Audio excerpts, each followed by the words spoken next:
فاتحہ۔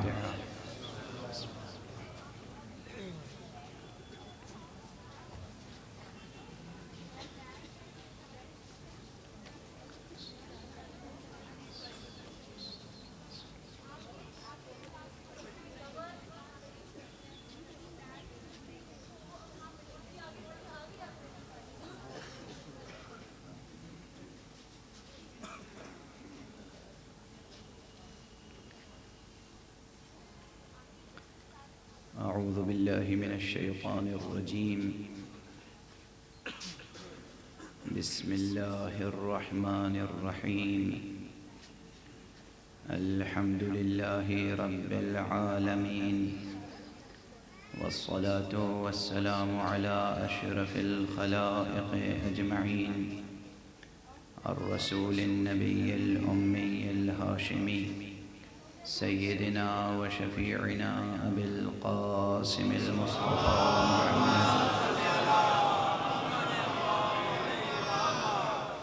وعلى أهل بيته الطيبين الطاهرين الهداة المهديين المعصومين المظلومين، واللعنة الدائمة على أعداء الدين أجمعين. أما بعد، فقد قال الله تعالى عز اسمه في محكم كتابه ومتقن خطابه: بسم الله الرحمن الرحيم. سبحان الذي أسرى بعبده ليلا من المسجد الحرام إلى المسجد الأقصى الذي باركنا حوله لنريه من آياتنا إنه هو السميع البصير.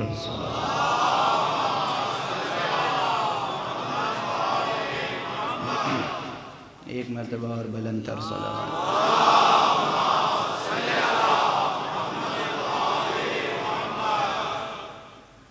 برادران عزیز، قرآن حکیم جو رب اکبر کا آخری منشور ہے انسانیت کے نام، اس کا ایک ایک کلمہ انسانوں کے لیے ہمیشہ قابل غور رہے گا. اس کے کسی ایک کلمے کے لیے بھی یہ کہنے کی گنجائش نہیں ہے کہ اس پر تو بہت گفتگو ہو چکی ہے، اب مزید گفتگو کی ضرورت نہیں ہے.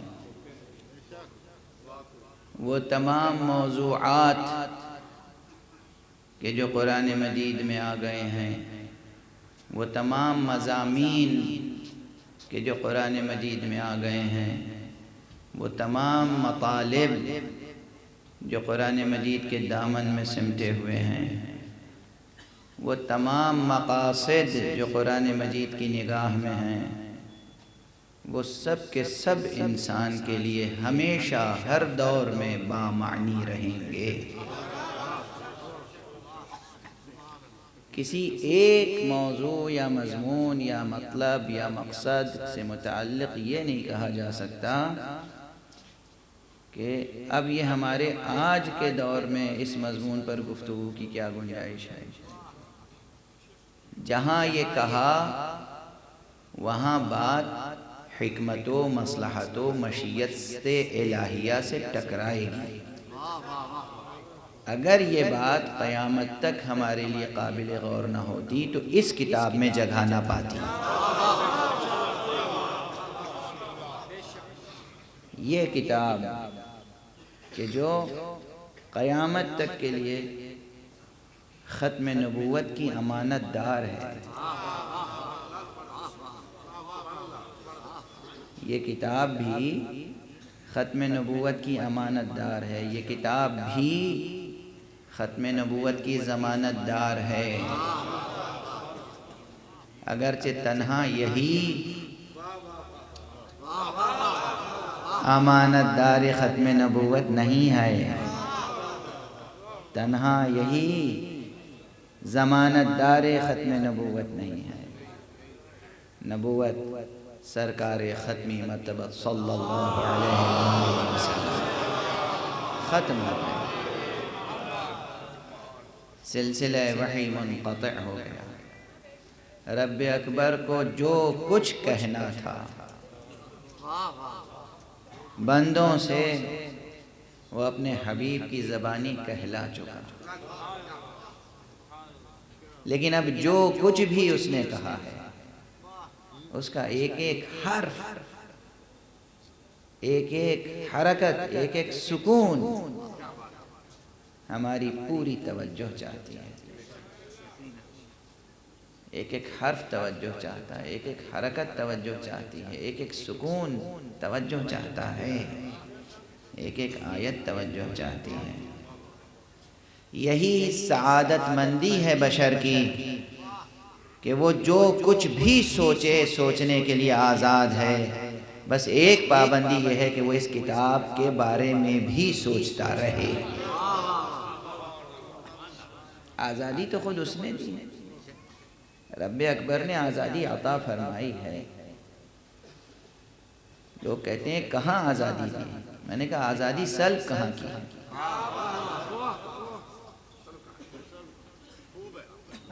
وہ قادر مطلق ہے، آزادی سلب کرنا چاہتا تو سوچنے کی قوت ہی کیوں دیتا؟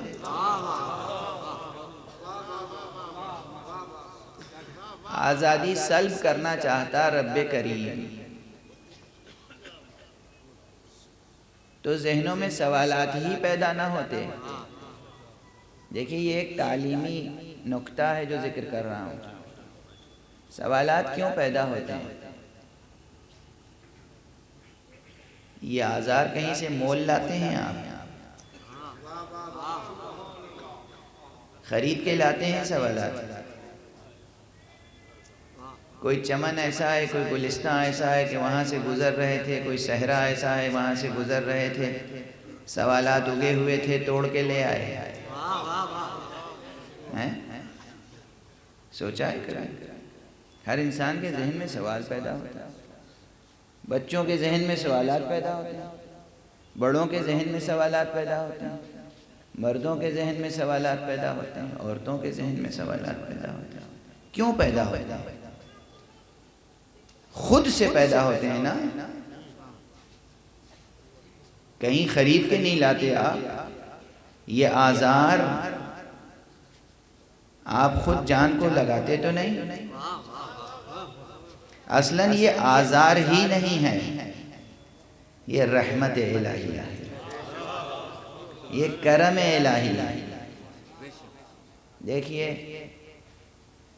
گفتگو کا، کسی بھی بحث کا طریقہ یہ ہوتا ہے کہ گفتگو شروع ہوتی ہے کنونشنل آئیڈیاز پر بیس کر کے۔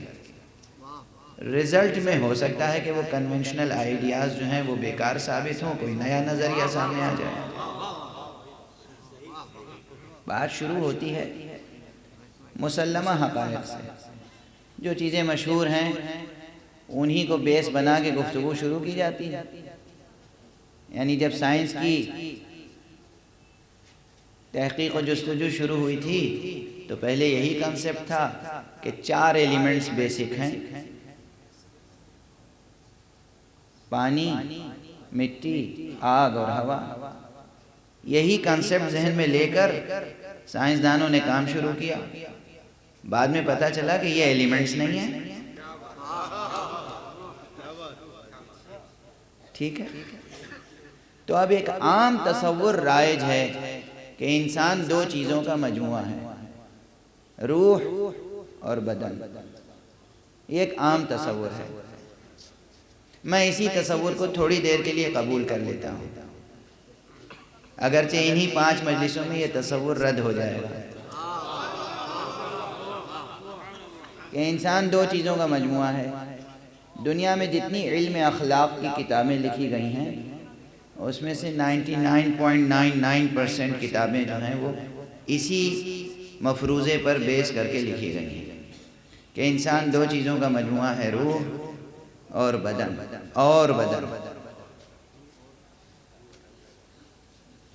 اور اس کے بعد یہ آرگومنٹ ہوتا ہے کہ جس طرح بدن کے کچھ تقاضے ہیں اسی طرح روح کے کچھ تقاضے ہیں۔ اور پھر وہ اخلاق کے صفات گنائے جاتے ہیں کہ یہ چیزیں ضروری ہیں، صحت جسمانی کے لیے یہ ضروری ہے، صحت روحانی کے لیے یہ ضروری ہے۔ اسی عام مفروضے کو قبول کرتے ہوئے میں یہ عرض کر رہا ہوں کہ جس طرح جسم کو طاقت کی ضرورت ہوتی ہے اور جسم کی طاقت کو برقرار رکھنے کے لیے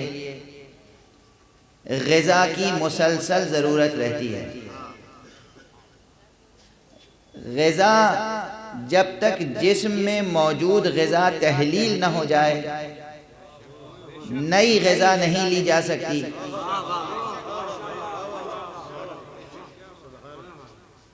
اور اگر تحلیل ہونے کے بعد نئی غذا نہ لی جائے تو جسم کی طاقت برقرار اور بحال نہیں رہ سکتی۔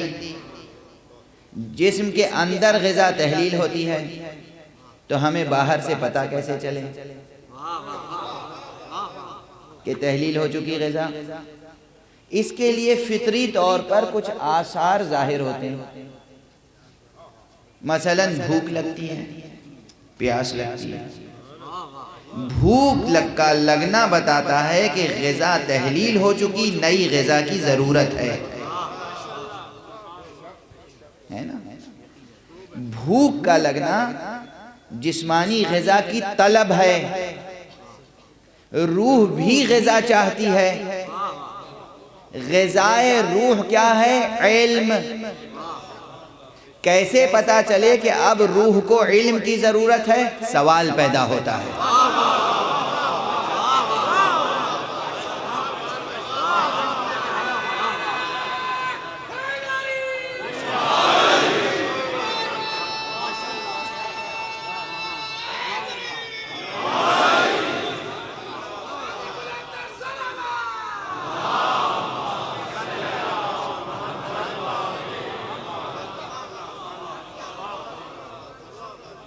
سمجھ میں آئی بات؟ سوالات سے کبھی گھبرانا نہیں چاہیے، پریشان نہیں ہونا چاہیے۔ خواتین پریشان ہو جاتی ہیں، یہ سوال پیدا ہوتا ہے کہیں میں بے ایمان تو نہیں ہو جائیں گے، کہیں ایمان رخصت تو نہیں ہو رہا ہے۔ وسوسے پیدا ہوتے ہیں، سوالات پیدا ہوتے ہیں، ہونے دیجئے۔ سوال پیدا اس لیے ہو رہا ہے کہ یہ لطف الہی ہے، یہ کرم خداوندی ہے، یہ اس کا ربوبیت کا قانون ہے، تربیت کا قانون ہے۔ تربیت کا تکوینی قانون یہ ہے کہ اس نے علم کی طلب روح میں رکھ دی، اور سوالات اٹھتے رہتے ہیں تاکہ تم چین کی نیند سو نہ سکو جب تک کہ علم حاصل نہ کرو۔ صلوات پڑھے محمد والے میں۔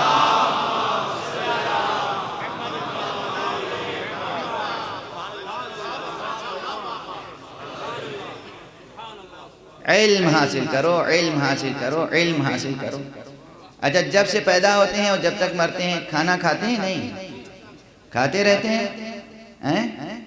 جس طرح جسم کی غذا ضروری ہے، اسی لیے تو ربی رحمت نے فرمایا تھا اطلبوا العلم من المہد الی اللحد، ماں کی آغوش سے لے کر قبر کی آغوش تک مسلسل علم حاصل کرو۔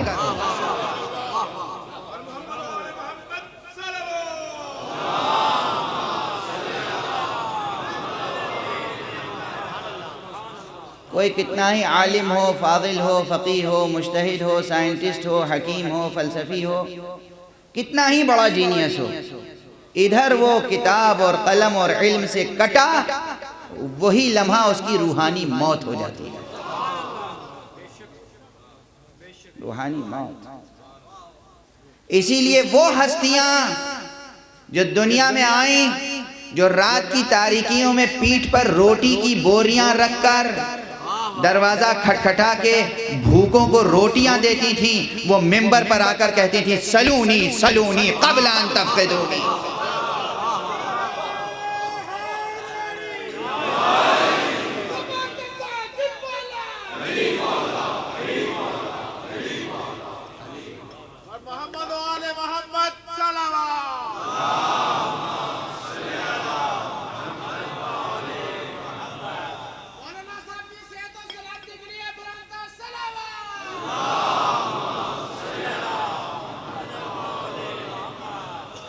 تو یہ ایک بہت بڑی بات ہے، کبھی بھی سوال سے نہ گھبرائیں، اور آپ کو تو گھبرانا ہی نہیں چاہیے۔ آپ کا امام وہ ہے جو کہتا ہے پوچھو۔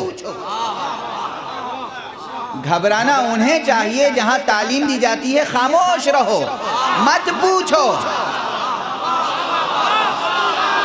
کتابیں مت پڑھو۔ آپ کے ہاں تو کبھی یہ تعلیم ہی نہیں دی گئی۔ پوچھو، جتنا پوچھنا چاہو پوچھو، پڑھو، جو کچھ جس نے بھی لکھا ہے پڑھو۔ بچپن سے تعلیم آپ کو یہ دی جاتی ہے۔ ارے بھئی ہمارے مدارس کا نظام تعلیم یہی ہے۔ دیکھیے 2 قسم کے مدرسے ہیں دنیا میں۔ ایک مدرسے وہ ہیں کہ جہاں کہا جاتا ہے بس جو پڑھا دیا بس، اس کے آگے نہیں۔ اور کوئی پوچھ لے کہ بھئی اس کتاب میں یہ لکھا ہے، یہ کتاب اٹھائی کیسے تم نے؟ کیوں لائبریری میں گئے؟ یہ کتاب گمراہ فرقے کی کتاب ہے، یہ کتاب گمراہ لوگوں کی کتاب ہے۔ اجے گمراہوں کی کتاب بھی پڑھو تو صحیح، تاکہ پتہ تو چلے گمراہی کہتے کسے ہیں۔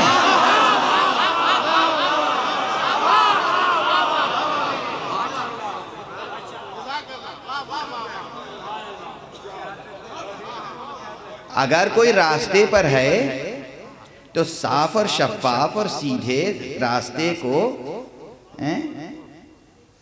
کجمج راستے سے تمیز نہیں دے سکتا کہ یہ سیدھا راستہ، یہ برا راستہ، یہ اچھا روڈ ہے، وہ برا روڈ ہے۔ اتنا بھی شعور نہیں ہے، اتنا اعتماد نہیں ہے۔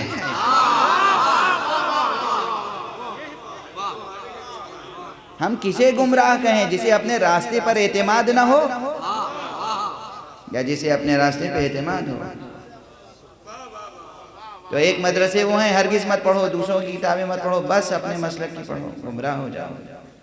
ایک ہمارے یہاں تربیت کا نظام ہے، پڑھو، سب کو پڑھو، پڑھو، ساری کتابیں پڑھو، دیکھو کس نے کیا لکھا ہے۔ اس لیے کہ رب اکبر نے 2 انتظامات کیے ہیں تمہاری ہدایت کے لیے۔ باطن میں بھی نبی رکھا جس کا نام عقل ہے، اور ظاہر میں بھی عقل رکھا جس کا نام نبی ہے۔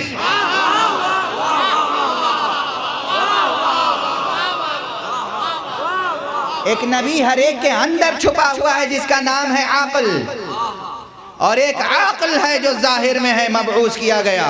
وہ پیکر عقل ہے، وہ مجسم عقل ہے، وہ مجسم علم ہے، وہ مجسم نور ہے جس کا نام ہے محمد مصطفیٰ صلی اللہ علیہ وآلہ وسلم۔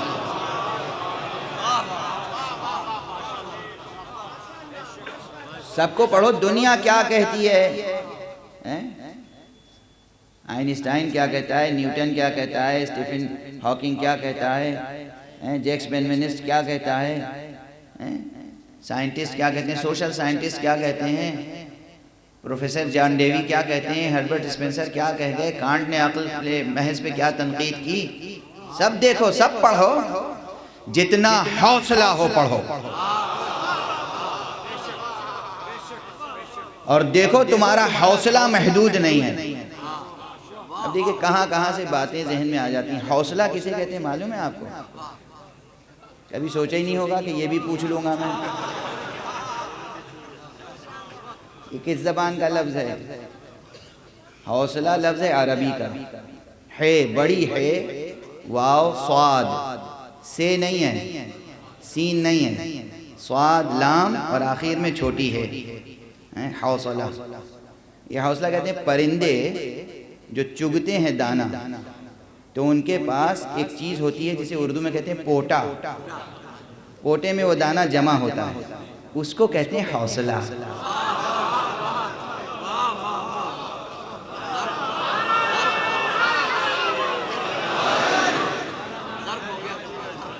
وہ حوصلہ اسے کہتے ہیں حوصلہ زیادہ ہے یا کم، حوصلہ بڑا ہے یا چھوٹا، حوصلہ اسے کہتے ہیں۔ اب اردو میں آ کے حوصلہ کیا ہو گیا؟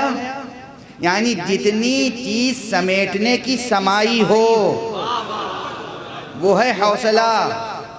حوصلہ بلند رکھنا چاہیے، اور آپ کو اپنے حوصلے کا اندازہ نہیں ہے. یہ وہی بتائے گا کہ جس نے مثال بھی پرندے کے چگنے والی دی. اس نے کہا زقنی رسول اللہ زقا، میرے رسول نے مجھے علم ایسے سکھایا جیسے پرندے اپنے بچوں کو دانا چگاتے ہیں.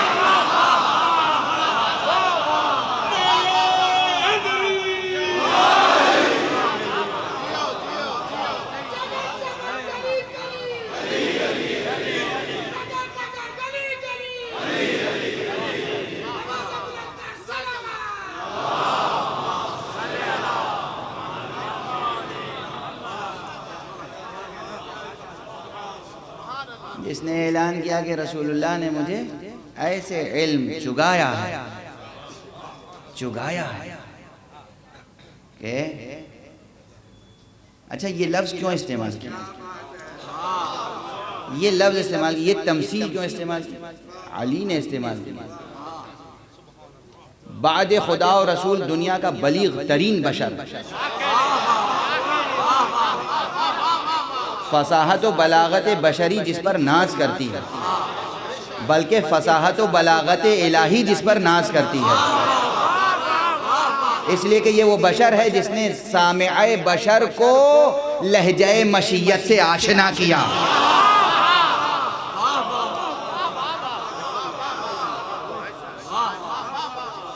اس بشر پر مشیت ناز کرتی ہے.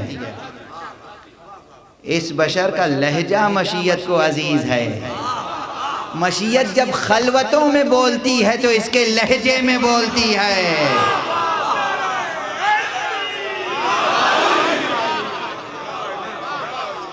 وہ بشر. یہ تشبیہ کیوں اختیار کی؟ یہ تشبیہ اس لیے اختیار کی تاکہ یہ معلوم رہے دنیا والوں کو کہ میں نے بڑے ہو کے تعلیم حاصل نہیں کی. جیسے ہی میں دنیا میں آیا رسول نے فوراً علم چگایا.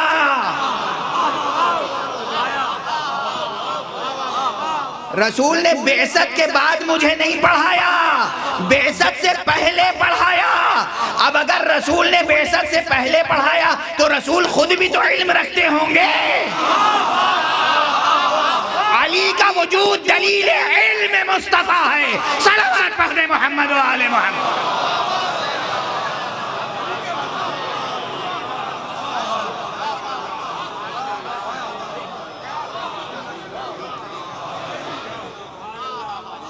اب مجھے معلوم نہیں کیوں اللہ کا ذکر ہو رہا ہے، مصطفیٰ کا ذکر ہو رہا ہے، مرتضیٰ کا ذکر ہو رہا ہے، آپ کھل رہے ہیں، کچھ لوگ مرجھا جاتے ہیں.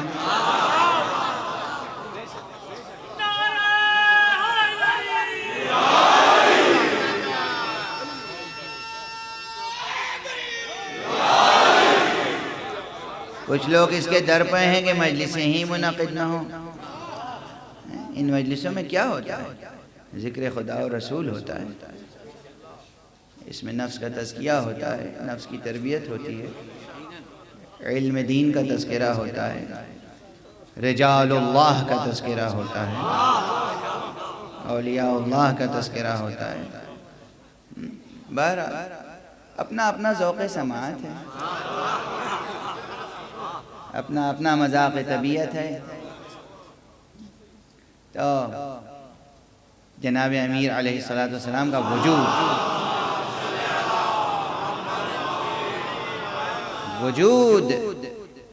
وجود علی دلیل علم نبی ہے. اس لیے کہ تاریخ نہیں جانتی کہ علی کا سوائے پیغمبر کے کوئی اور بھی استاد تھا. کوئی جھوٹی سے جھوٹی روایت موجود نہیں ہے. علی نے ان سے سیکھا، ان سے سیکھا، ان سے کتابت سیکھی، ان سے خطابت سیکھی، ان سے شاعری سیکھی، ان سے فلسفہ سیکھا، ان سے کلام سیکھا. جو کچھ سیکھا حبیب کبریا سے سیکھا، جو کچھ سیکھا. مگر ایک ادب تھا. جب تک حضور اس دنیا میں رہے علی نے سلونی کا دعویٰ نہیں کیا.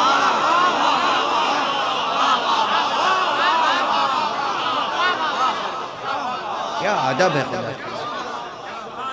کوئی تاریخ نہیں بتاتی. یہ ہے ادب، یہ ہے حفظ مراتب. ہمارے ہاں تو یہ نظم ہے کہ جس کی ہر زبان میں یہ شکوہ یہ گلا پایا جاتا ہے. عربی زبان کا ایک مشہور شاعر ہے، وہ کہتا ہے کہ وَقَدْ عَلَّمْتُهُ عِلْمَ الْقَوَافِي فَلَمَّا قَالَ قَافِيَةً هَجَانِ. میں نے ہی تو اسے قافیہ بندی سکھائی، میں نے ہی اسے علم شاعری، علم عروض، علم قافیہ سکھایا، اور جب پہلا قافیہ اس نے باندھا تو میری حجوں میں باندھا. ایسے بھی قدردان ہوتا ہے. اردو کا شاعر کہتا ہے کہ شعور حرف و حکایت جنہیں ملا ہم سے، یا شعور حرف و حکایت جنہیں دیا ہم نے، ہمارا ذکر وہ کرتے ہیں کس برائی سے.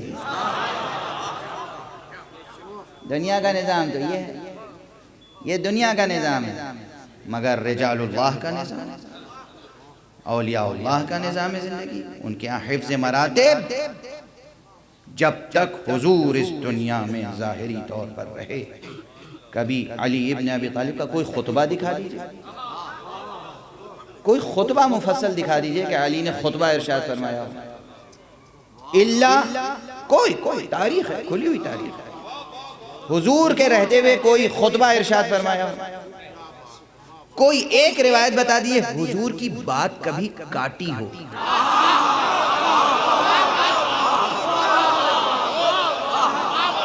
چیلنج ہے،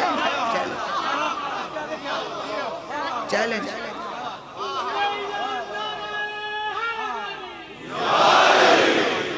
کوئی روایت دکھا دیجئے علی کی شان میں کہ علی نے کبھی لقمہ دیا ہو.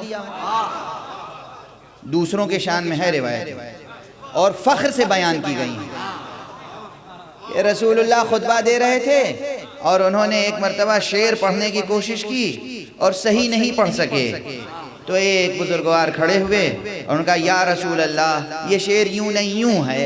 تو حضور نے کہا بھائی مجھے شاعری تو آتی نہیں، تم ٹھیک ہی کہتے ہو. یہ روایتوں کا مزاج کیا بتاتا ہے؟ رسول سے الفت یا کسی اور سے؟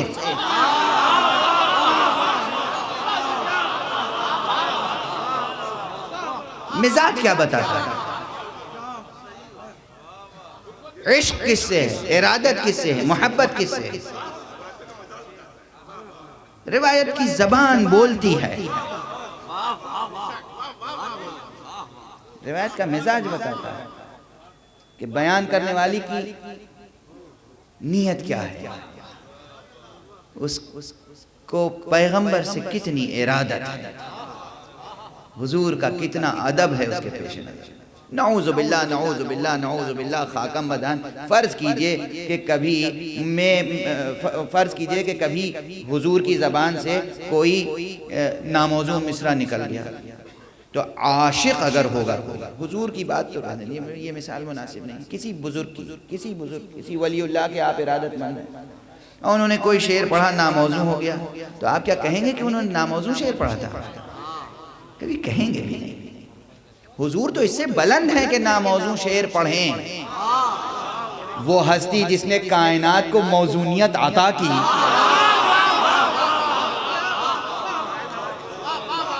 وہ ہستی جس نے زندگی کو حسن انتظام عطا کیا، وہ نبی، وہ ہستی کے جس نے حسن کو حسن موزونیت عطا کیا.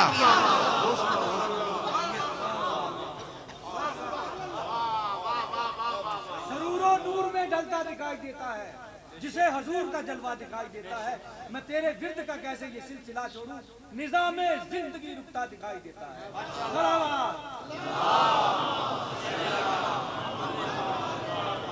دیکھیے صلوات پڑھیے تو بلند آواز سے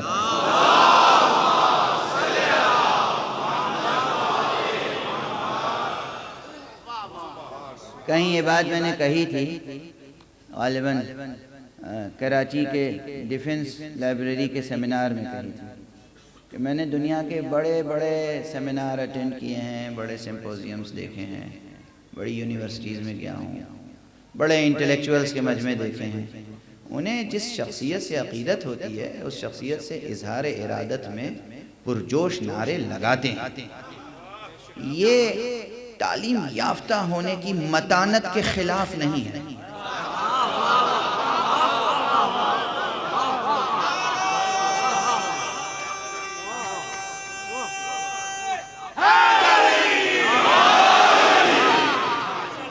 ثقہ ہیں، متین ہیں، بلند آواز سے نعرہ نہیں لگا سکتے. رسول کا ذکر جب آئے تو بے اختیار پروردگار مداحی کرتا ہے. آپ بھی درود پڑھیں، ملائکہ درود پڑھتے ہیں جب بھی ذکر آئے، جب بھی ذکر آئے. مجھے معلوم نہیں جو لوگ دعوے دار ہیں کہ ہم بہت ادب کرتے ہیں رسول کا، کبھی ہم نے سنا نہیں کہ رسول کا نام آیا ہو فوراً زبان پہ درود آ گیا ہو بلند آواز سے. کیسا ادب ہے، کیسا ادب ہے. دل میں پڑھ لیتے ہیں. دل تک ادب رہا تو کیا ادب ہے. دل میں عشق ہوتا ہے، ظاہری زندگی میں ادب ہوتا ہے. عشق کا اظہار ادب ہے.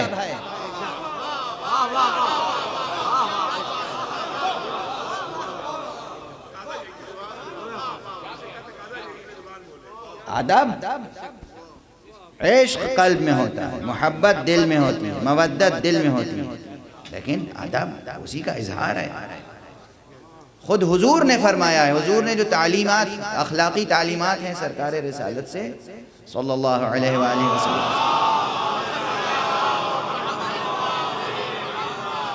اس میں آپ نے فرمایا کہ اگر تمہیں کسی سے محبت ہے تو اظہار کیا کرو، اسے بتاؤ کہ میں تم سے محبت کرتا ہوں. بتاؤ.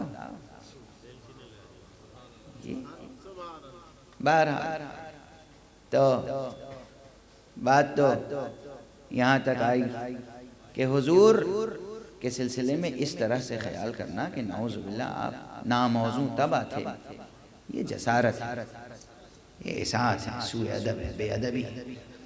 شاعر نہیں تھے، بے شک شاعر نہیں تھے. شاعر نہ ہونا الگ ہے اور ناموزوں طبع ہونا الگ ہے. شاعر نہ ہونا شخصیت کو داغدار نہیں کرتا، لیکن یہ کہنا کہ طبیعت موضوع نہیں ہے، موضوع مصرع پڑھ نہیں سکتے، یہ کسی کے لیے مناسب نہیں ہے. ایک پڑھا لکھا تعلیم یافتہ مثقف انسان، مہذب انسان، ایک مکمل تہذیبی شخصیت جس کی ہو، موزونیت طبع تو فطری ہوتی ہے.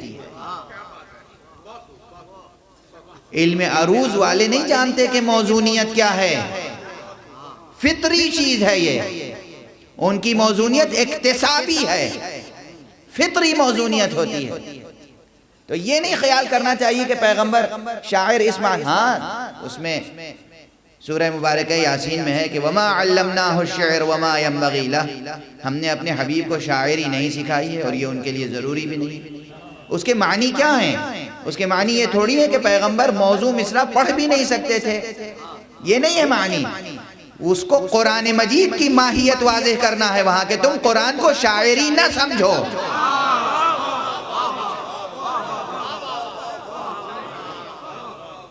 وہاں اہمیت قرآن کی واضح کرنا. اور دوسرا پہلو اس کا یہ کہ گویا یہ بتایا جا رہا ہے کہ شاعری کی ماہیت تخیل ہے. شاعری کی بنیاد تخیلات ہیں اور جذباتیت ہے. اسی لیے آپ شعراء کو پارلیمنٹ میں خاص طور سے نہیں بھیجتے کہ قانون بنائیے.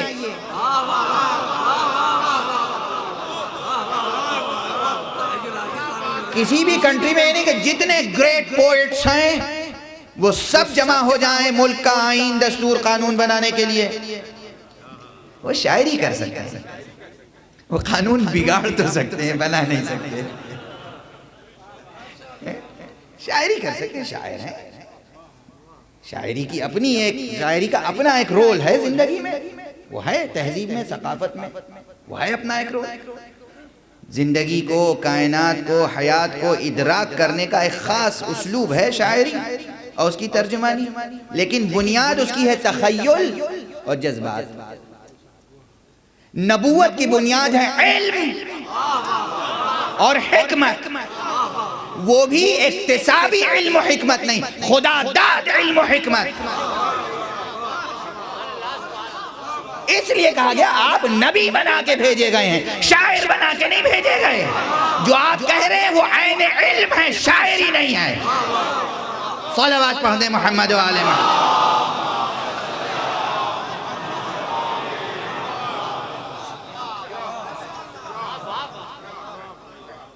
بہرحال اب بات سے بات نکلتی چلی جا رہی ہے اور گفتگو آگے بڑھتی چلی جا رہی ہے۔ ذکر حضور کا ہو رہا ہے، کیوں ہو رہا ہے؟ اس خمسہ مجالس میں ارادہ ہی یہ ہے کہ ذکر حضور کا ہو۔ اس سے پہلے میں نے ولایت پہ تقریریں کی اور یہ گزارش کی تھی کہ جب تک ولایت الہیہ سمجھ میں نہیں آئے گی اس وقت تک نہ ولایت مصطفیہ سمجھ میں آئے گی نہ ولایت علویہ سمجھ میں آئے گی، نہیں سمجھ میں آ سکتی۔ دیکھیے حقیقت ولایت کو منحصر کیا ہے ذات خدا میں۔ قرآن نے انما ولیکم اللہ ورسولہ والذین آمنوا الذین یقیمون الصلاة ویؤتون الزکاة وهم راکعون۔ انما، بس بس۔ انما کا حصر جانتے ہیں آپ کس قیامت کا؟ انما کو عربی میں کہتے ہیں کلمہ حصر۔ کلمہ حصر کے معنی ہے کہ کسی حقیقت کے بارے میں یہ بتانا کہ یہ حقیقت اسی خاص مقام پر منحصر ہے، اس کے علاوہ یہ حقیقت نہیں پائی جاتی۔ اب حصر کی قسمیں ہیں، حصر استقرائی ہے، حصر عقلی ہے، حصر کی قسمیں ہیں۔ کلمہ حصر میں بظاہر 4 حرف ہیں، الف نون میم الف، انما، بباطن 5 حرف ہیں۔ نون پر تشدید بھی تو ہے، انما۔ یہ انما کا حصر بڑا عجیب حصر ہے، 5 حصار ہیں۔ ولایت کے 5 حصار ہیں اور حصر ہے کس میں؟ انما ولیکم اللہ، بس اور بس اور بس اور بس اور بس۔ تمہارا ولی اللہ ہے، عز اسمہ وجل شأنہ، اللہ تمہارا ولی۔ حقیقت ولایت منحصر ہے ذات خدا میں۔ اب یہ کون کون سے حصار ہیں؟ توحید کے کتنے مراتب ہیں؟ توحید کے بہت سے مراتب لوگوں نے ذکر کیے ہیں اپنے عرفانی صحیفوں میں، مگر 5 مراتب بہت اہم ہیں۔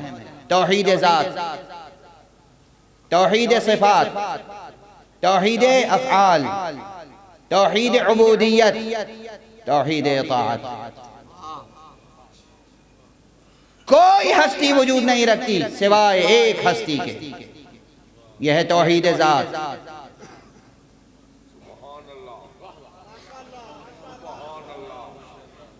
صفات، رب اکبر کے جو صفات ہیں وہ صفات اس کے ذاتی صفات ہیں۔ جب اس کے علاوہ کوئی ہے ہی نہیں تو کوئی اسے عطا کیا کرے گا، وہ کسی سے لے گا کیا؟ جب حقیقت ہستی ایک ہے، کوئی غیر ہے ہی نہیں، جب غیر نہیں ہے تو کوئی عطا کیا کرے گا، وہ لے گا کسی سے کیا؟ تو جتنے صفات ہیں اس کے اپنے صفات ہیں۔ رحمانیت اس کی صفت ہے، رحیمیت اس کی صفت ہے، معبودیت اس کی صفت ہے، کرم اس کا صفت ہے، رزاقیت اس کی صفت ہے۔ اب صفات کے درجات، علم اس کی صفت ہے، قدرت اس کی صفت ہے۔ علم اس کی ذات سے الگ کوئی چیز نہیں ہے۔ ایک مکتب ہے پورا، میں کیا کروں؟ ایک پورا اسکول آف تھاٹ ہے، ایک پوری اکیڈمی ہے اسکولاسٹسزم کی، یعنی علم کلام کی، کہ جو اس کی تعبیر و تفسیر اس طرح کرتی ہے کہ اللہ کی ذات الگ ہے اپنی جگہ اور 8 صفتیں الگ ہیں، ہر صفتیں زائد بر ذات ہیں۔ زائد بر ذات ہے تو پھر 9 خدا مانیے.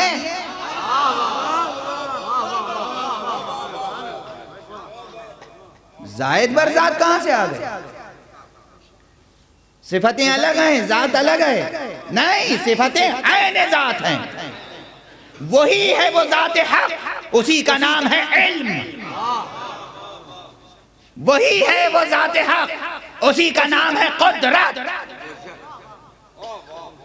یہ نہیں کہ قدرت الگ ہے، وہ الگ ہے. وہ قدرت سے کام لیتا ہے، وہ علم سے کام لیتا ہے. یہ گریک مائتھولوجی ہو جائے گی.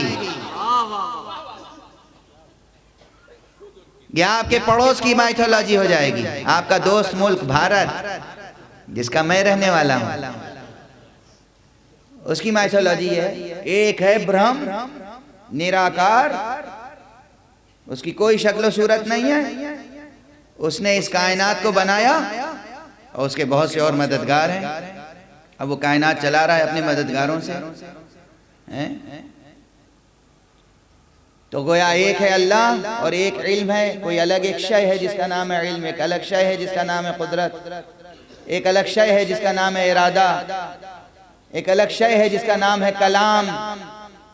اللہ اس کلام کی مدد سے تکلم فرماتا ہے، اس لیے وہ متکلم ہے. نہیں، صفتیں عین ذات ہیں. تو دوسرا حصر توحید صفات. صفتیں سب اس کی اپنی ہیں، ذات بس ایک ہے، خدا کی ذات اور کوئی ذات نہیں. صفتیں سب اللہ کی صفتیں. اور اس کے بعد افعال کی توحید یہ کہ جو کچھ پروردگار عالم کر سکتا ہے اور کرتا ہے، بس وہی کر سکتا ہے اور کرتا ہے، اس کے علاوہ کوئی کر نہیں سکتا. توحید عبودیت اجمالی ہے یہ بیان. اب ظاہر ہے کہ ہر مطلب جو ہے وہ ایک ایک اشرہ چاہتا ہے. توحید ذات مستقل گفتگو چاہتی ہے، توحید صفات مستقل گفتگو چاہتی ہے، توحید افعال مستقل گفتگو چاہتی ہے. اس میں کتنے شکوک ہیں، شبہات ہیں، سوالات ہیں. اور میں نے کہا سوالات پہ پابندی نہ لگائیں، سوالات پہ پابندی نہ لگائیں. سوالات آتے ہیں اور کبھی آپ اپنے نفس کا محاسبہ کیجئے اور رب اکبر کے لطف و کرم و انعام و شان ربوبیت پر ناز کیجئے. وہ سوال پیدا کرتا ہے اور فوراً ہی دل میں جواب بھی آ جاتا ہے، آتا ہے. اکثر ہوتا ہے سوال آیا دل میں جواب آیا. یہ لطف الہی، یہ مسلسل کرم ہے خالق کا، مسلسل کرم ہے. اور ظاہری طور پہ بھی اس نے حکم دیا ہے فَاسْأَلُوا أَهْلَ الذِّكْرِ إِن كُنتُمْ لَا تَعْلَمُونَ. اگر تم علم نہیں رکھتے ہو تو جو صاحبان علم ہیں، جو صاحبان ذکر ہیں، ان سے سوال کرو، ان سے پوچھو. یہ نہیں کہا کہ مت پوچھو، یہ نہیں کہا سوال کی طرف توجہ نہ دو، اعتنا نہ کرو. سوال تو خود پیدا کیا ہے اس نے ذہن کی ساخت ایسی بنائی ہے کہ اس میں سوالات ابھریں. وہ ایسا ذہن بھی بنا سکتا تھا کہ سوالات ہی پیدا نہ ہوتے. جیسے آسمان کو گنبد بیدر بنایا، ویسے ہمارے ذہن کو ایک گنبد بے صوت و صدا بنا دیتا. کچھ نہ کچھ گونج اس میں رہتی ہے. یہ گونجتے ہوئے سوالات یہ طلب علم کے لیے اکساتے ہیں، ابھارتے ہیں، آگے بڑھتے ہیں. تو مفصل بیانات چاہیے توحید ذات کے لیے، توحید صفات کے لیے، توحید افعال کے لیے، توحید عبودیت. بندگی سوائے ایک ذات کے کسی کی بندگی نہیں ہو سکتی، ممکن نہیں. مطلقاً بندگی بس ایک کی ہو سکتی. یہ بھی اتنی سادہ بات نہیں ہے جتنی یقیناً کہہ دیا آپ نے. دنیا والے سمجھتے ہیں کہ جناب بندگی کی علامت سجدہ ہے اور سجدہ صرف خدا کو کیا جا سکتا ہے. اس میں کوئی شک نہیں. اس وقت ہم جس شریعت کے پابند ہیں، سجدہ سوائے وحدہ لا شریک کے کسی کو نہیں جائز، رکوع سوائے وحدہ لا شریک کے کسی کے لیے جائز، قیام سوائے وحدہ لا شریک کے کسی کے لیے نہیں جائز، یعنی صلاۃ نماز سوائے وحدہ لا شریک کے کسی کے لیے جائز نہیں ہے. اس وقت ہم جس شریعت کے پابند ہیں، لیکن اس کا حکم اگر بدل جائے تو ہم شریعت کے پابند ہوں گے یا حکم کے؟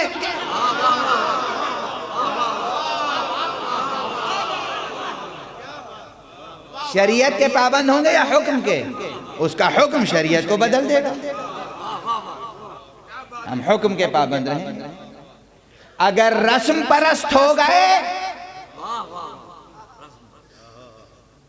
تو حکم پرست نہیں رہ جائیں گے۔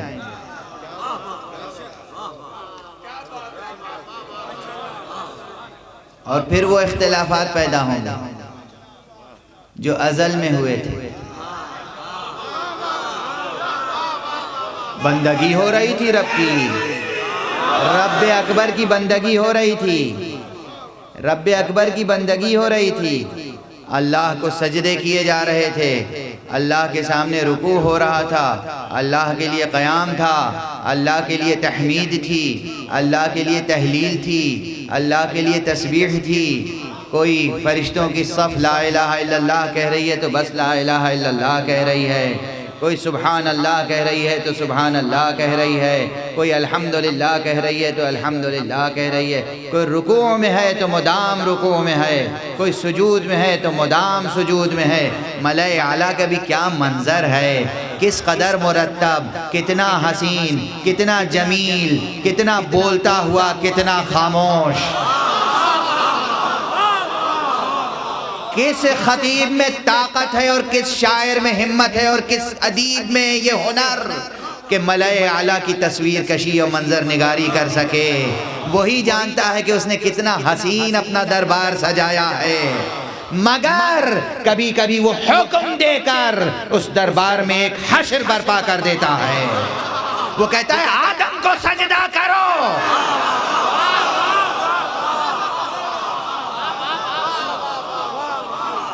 تم سمجھتے ہو کہ میں تمہارے سجدوں کا محتاج ہوں، میں ایسا بے نیاز ہوں کہ تم سمجھتے ہو سجدہ صرف میرے لیے ہے، جو چیز صرف میرے لیے وہ بھی آدم کو دے سکتا ہوں۔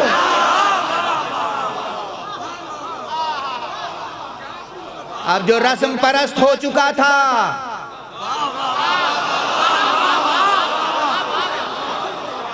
اس نے کہا میں تو نہیں کرتا آدم کو سجدہ۔ حکم جب سنایا جائے وہاں پتہ چلتا ہے کہ مولا پرست ہے یا رسم پرست۔ صلوات پڑھ دیں محمد و آل محمد۔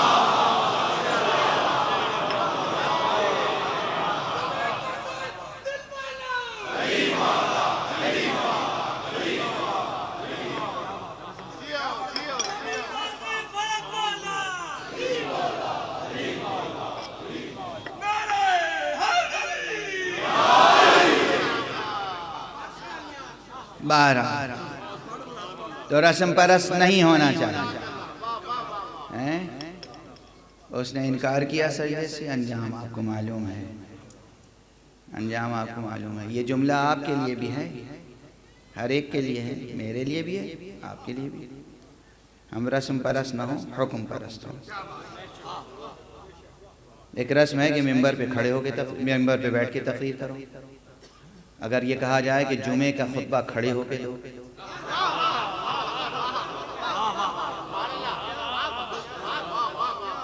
یہاں بولتے ہیں بیٹھ کر، جب چپ ہوتے ہیں تو کھڑے ہوتے ہیں، اور جمعے میں اس کے برعکس بولتے ہیں کھڑے ہو کر، چپ ہوتے ہیں تو بیٹھ جاتے ہیں۔ اب رسم پرست رہیں یا حکم پرست؟ حکم پرست۔ اچھا ابھی یہ مرتب ممبر ماشاءاللہ اچھا ڈیزائن کیا ہوا رکھا ہوا ہے، کسی میدان میں مجلس ہو اور کجاؤں کا ممبر بنایا جائے،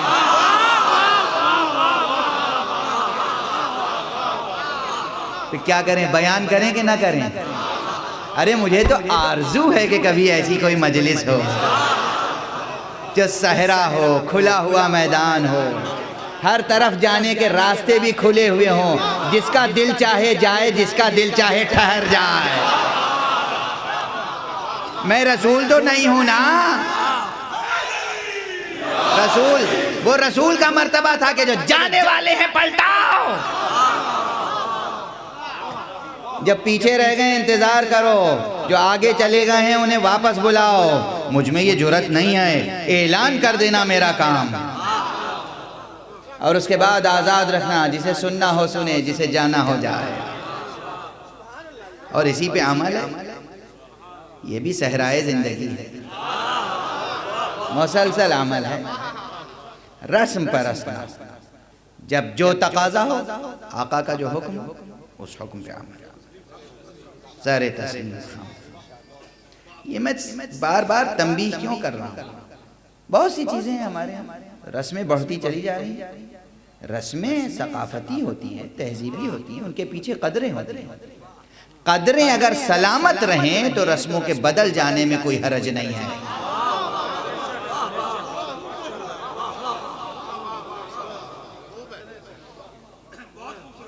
بہت بڑا سماجی فلسفہ عرض کر رہا ہوں۔ رسمیں قدروں کی ترجمان ہوتی ہیں، جیسے لفظیں معانی کی ترجمان ہوتی ہیں۔ معنی میرے ذہن میں ہے، ظاہر کیسے ہوگا؟ لفظوں سے۔ لفظ کیا ہے؟ وہ کسی رسم الخط میں لکھا جائے گا، یعنی معنی کو رسم چاہیے۔ رسم کہتے ہیں تصویر کو عربی میں، عربی میں رسم کہتے ہیں تصویر کو۔ معنی کو تصویر دے دیتا ہے لفظ، جذبے کو تصویر دے دیتی ہیں رسمیں۔ خوشی ہے، آپ کسی کو گلدستہ پیش کر رہے ہیں، یہ گلدستہ پیش کرنا خوشی کی تصویر ہے۔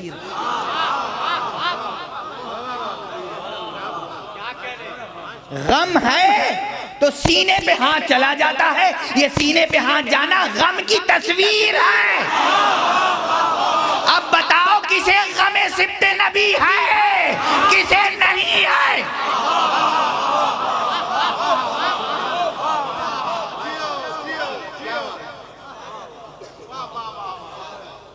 اصل ہے قدریں، ویلیوز، زندگی کی قدریں، تہذیب کی قدریں، اخلاق کی قدریں، انسانیت کی قدریں، ان قدروں کی اہمیت۔ رسمیں زمانے کے تغیر کے ساتھ تبدیل ہوتی رہتی، رسمیں تبدیل ہوتی رہتی، قدروں کو نہیں مٹنا چاہیے۔ آج دوسری دنیا ہے، کل دوسری دنیا تھی، رسم بدل سکتی ہے، قدریں پامال نہ ہوں تو رسم پرست نہ ہوں، قدروں کے امانت دار اور محافظ ہوں، اور حکم مولا کے اطاعت گزار، حکم پرست۔ میں کیوں کہہ رہا ہوں کہ ازل کا منظر کبھی بھولنا نہیں چاہیے۔ ازل میں اللہ نے فرمایا تھا کہ آدم کو سجدہ کرو، ملائکہ سجدہ ریز ہو گئے۔ آدم کو سجدہ، کوئی پوچھ لیتا ہے آدم کو سجدے کے کیا معنی ہے؟ آدم کی حیثیت کعبے جیسی تھی۔ آپ کعبے کو سجدہ کرتے ہیں یا کعبے کے سامنے خدا کو سجدہ کرتے ہیں؟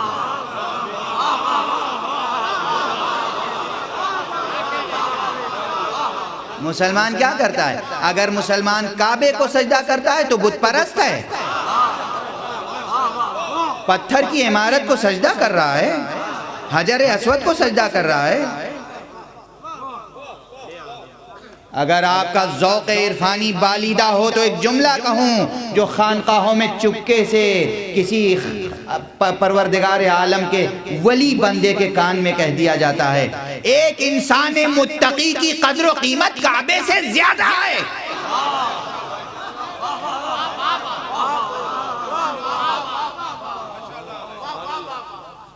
ایک انسان متقی، ایک انسان متقی، ایک انسان خدا شناس،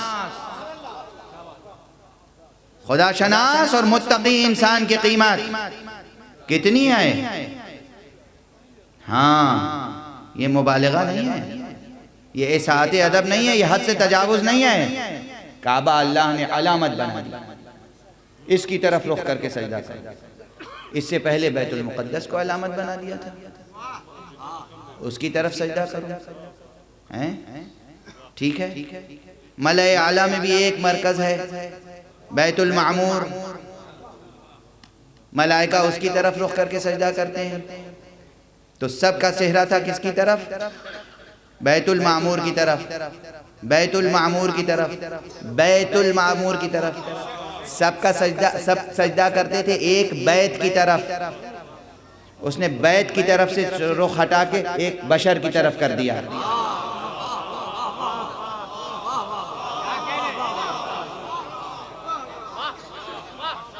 کہا آدم کو سجدہ کرو، آدم کے سامنے سجدہ کرو،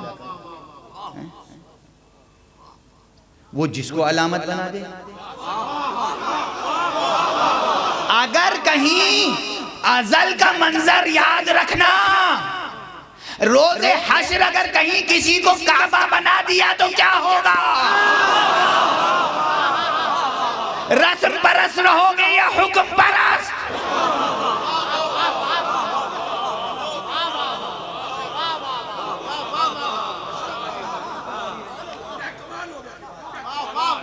میں کچھ نہیں کہہ رہا ہوں،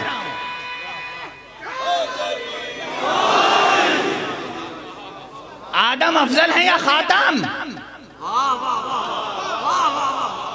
کون افضل ہے؟ خاتم۔ خاتم بہت افضل ہے آدم سے۔ خاتم کی گود میں جو پلا، اس کے لیے خاتم نے کہا علی بمنزلۃ الکعبہ، علی کی مثال کعبے جیسی ہے۔ یہ کہہ کے بہت سے مسئلے حل کر دیے۔ ساری دنیا سے لوگ کعبے کی طرف آتے ہیں، کعبہ کسی کی طرف نہیں جاتا۔ صلوات پڑھ دے محمد و آل محمد۔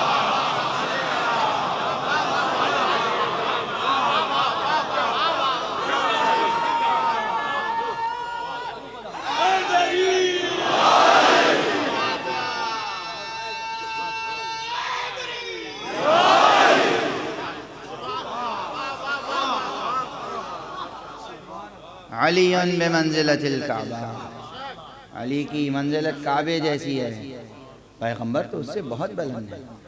پیغمبر کے تصدق میں کعبہ کعبہ بنا۔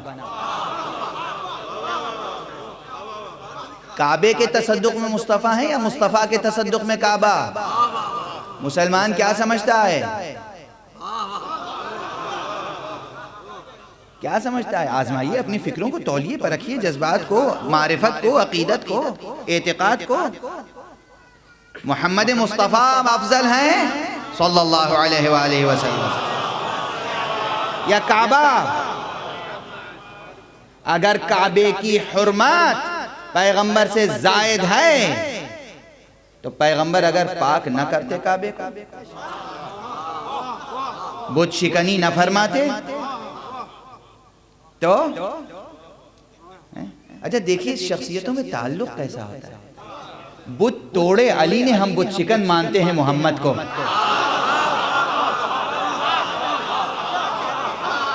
تاریخ کی کیسی سچائی ہے۔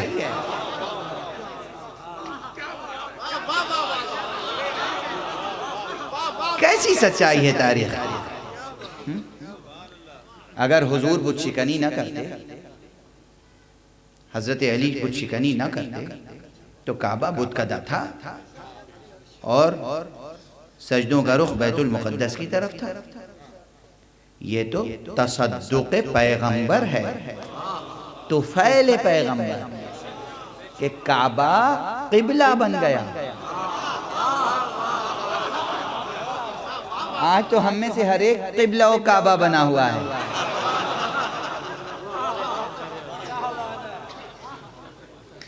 مگر نہ قبلہ ہے نہ کعبہ۔ جو کعبہ تھا وہ تصدق پیغمبر میں قبلہ بنا۔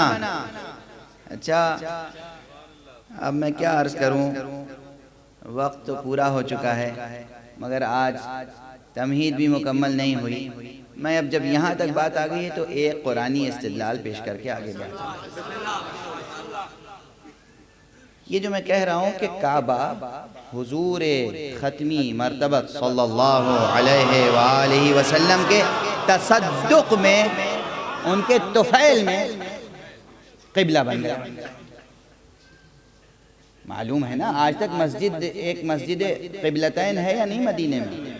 ہے؟ یہ تاریخی بات ہے کہ میں اپنی طرف سے نہیں کہہ رہا ہوں، اور قرآن مجید میں آیتیں موجود ہیں۔ جب قبلہ تبدیل ہوا تو لوگوں نے آپس میں کہا کہ یہ کیا ہو گیا ہے انہیں، اکثر یہ پوچھا کرتے تھے کیا ہو گیا ہے انہیں، ہائے ہائے استغفر اللہ ربی واتوب، ارے کیا ہو گیا ہے تمہیں کہ اس ذات کے بارے میں اس طرح سوچتے ہوگے کہ کیا ہو گیا ہے انہیں۔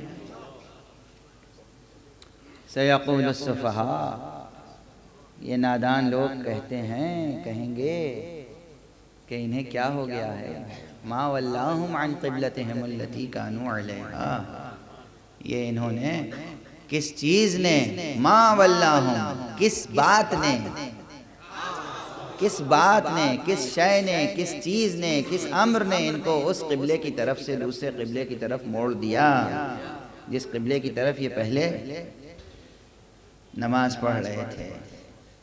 یہ سوال بندوں کا ہے، جواب رب نے دیا، جواب اللہ نے دیا ہے۔ قد نرى تقلب وجهك في السماء فلنولینک قبلۃ ترضاها، اے حبیب ہم دیکھ رہے ہیں کہ آپ آسمان کی طرف نظر اٹھا کے دیکھتے ہیں۔ قرآن گواہ ہے کہ رسول کہہ کچھ نہیں رہے، اگر رسول نے دعا کی ہوتی تو قرآن کہتا کہ تم نے دعا کی میں نے قبول کی۔ اندازہ محبوبیت دیکھیں، کل کی مجلس میں میں نے کہا تھا ولایت کے دو درجے ہیں، ولایت کی دو قسمیں ہیں، ولایت محبی، ولایت محبوبی۔ ولایت محبی یہ ہے کہ چاہنے والا چاہ رہا ہے، چاہت ہماری ہے، ہم خدا کو چاہتے ہیں، اس لیے ہمیں اس کی بندگی کرنی چاہیے، اطاعت کرنی چاہیے، اس کی رضا کی جستجو کرنی چاہیے، اس کی خوشنودی تلاش کرنی چاہیے، دیکھنا چاہیے ہر امر میں کہ اس کی مرضی ہے یا مرضی نہیں ہے، اگر ہم اسے چاہتے ہیں۔ لیکن جسے وہ چاہتا ہے، کیا یہی کیفیت وہاں بھی ہے؟ اگرچہ لفظ کیفیت شان الوہیت نہیں ہے، مگر زبان کی مجبوری ہے، ہم کہیں تو کیا کہیں۔ کیا یہ بات وہاں بھی ہے کہ وہ جسے چاہتا ہے اس کی خوشنودی بھی دیکھتا ہے؟ کیا مقام اللہ رب العزت، حضرت حق سبحانہ و تعالی، لیکن اس کی بزرگی دیکھیں، بزرگی کہتے کسے ہیں؟ بزرگی وہ ہوتی ہے جو شفقتوں سے کم نہیں ہوتی، یہ چھوٹے لوگ ہوتے ہیں کہ جو کسی کا احترام کر کے سمجھتے ہیں کہ میں چھوٹا ہو گیا، جو بڑا ہوتا ہے وہ بڑائیاں تقسیم کرتا رہتا ہے اور اس کی بڑائی میں کوئی کمی نہیں آتی، جو عالم ہوتا ہے وہ علم تقسیم کرتا رہتا ہے، اس کے علم میں کمی نہیں آتی، حدیث ہے علم جتنا خرچ کرو گے بڑھے گا، وہ عالم ہے، وہ قادر ہے، وہ رب ہے حق سبحانہ و تعالی، سب اس کی رضا چاہتے ہیں۔ رب شرک نہیں آئے، کفر نہیں آئے، قرآن کی آیت پڑھ رہا ہوں، قرآن کی کیا آیت ہے؟ قد نرى تقلب وجهك في السماء، میں دیکھ رہا ہوں، ہم دیکھ رہے ہیں، ہم دیکھ رہے ہیں، نرا ہم دیکھ رہے ہیں، یہاں ٹھہر کر ہم کی تشریح کر،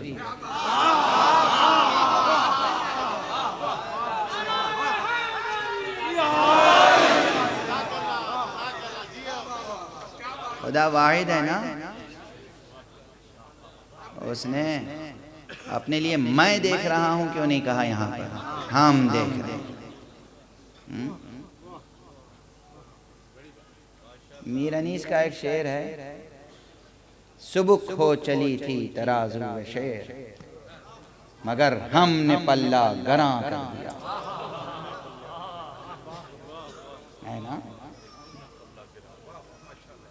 یہ میر انیس نے کیا کئی شعراء کے لیے کہا ہے. شاعر تو اپنے لیے تعلیق کرتا ہے بس. میں یہ تھوڑی کہہ رہے ہیں کہ ہم نے اور مرزا دبیر نے مل کے مرثیے کی بڑی خدمت کی ہے. نہیں، ہم ہیں، مرزا دبیر ہیں، میر عشق ہیں، میر تعشق ہیں، سب نے مل کے مرثیے کو بہت بڑھایا. حقیقت تو یہی کہ سب نے مل کے بڑھایا. مگر میر انیس تھے، انہیں اپنے فن و کمال فن کا احساس تھا. اب وہ احساس دلا رہے تھے. سبک ہو چلی تھی ترازو شعر، مگر ہم نے پلہ گراں کر دیا. جب کوئی ہم کہتا ہے تو اس میں اپنی پوری فنی جمالیاتی پوری عظمت کو ظاہر کرتا ہے. ہم، یہ زبان کا عام اصول ہے. اور جو لوگ قدیم تہذیب شناس ہیں اور تہذیبی لہجوں کو سمجھتے ہیں وہ جانتے ہیں کہ ہر شخص کو ہم کہنے کی اجازت نہیں تھی. کوئی حکمراں، کوئی بادشاہ، کوئی ملک وہ کہا کرتا تھا ہمارا یہ فرمان ہے. اور جو وزراء تھے جب بادشاہ کی خدمت میں جاتے تھے تو کہتے ہیں میرا یہ معروضہ ہے. وہ کہتے تھے ہمارا فرمان ہے. یہ کہتے تھے میرا معروضہ ہے. یہ میں کہتے تھے، وہ ہم کہتے تھے. میں انکسار، ہم میں ایک استکبار ہے. بندہ کہے تو استکبار ہے، رب کہے تو شان کبریائی ہے. الکبریاء ردائی، کبریائی اسی کو زیب دیتی ہے. تو جب وہ ہم کہتا ہے بعض مقامات پر تو اس کے معنی ہے کہ دیکھو ہمارے صفات جلال، ہمارے صفات جمال، ہمارے صفات کمال، ہماری حقیقت جانتے ہو. ہم دیکھ رہے ہیں، ہم دیکھ رہے ہیں. کیا دیکھ رہے ہیں؟ کہ تم ہماری طرف دیکھ رہے ہو. قد نرى تقلب وجهك في السماء، آسمان کی طرف آپ رخ کر کے دیکھ رہے ہیں.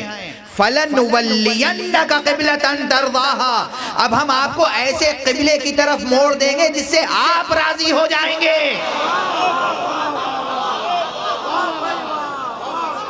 جل جلالہ، جل جلالہ خدا کہہ رہا ہے آپ راضی ہو جائیں گے.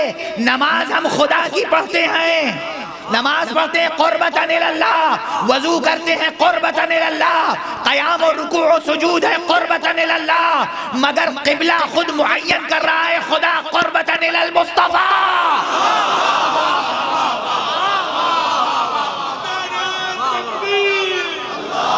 حدیث نہیں ہے، آیت ہے. آیت ہے. کہنا چاہیے تھا نا میری اب مرضی یہ ہے کہ بیت المقدس کی طرف نہیں بلکہ خانہ کعبہ کی طرف رخ کر کے نماز پڑھیں.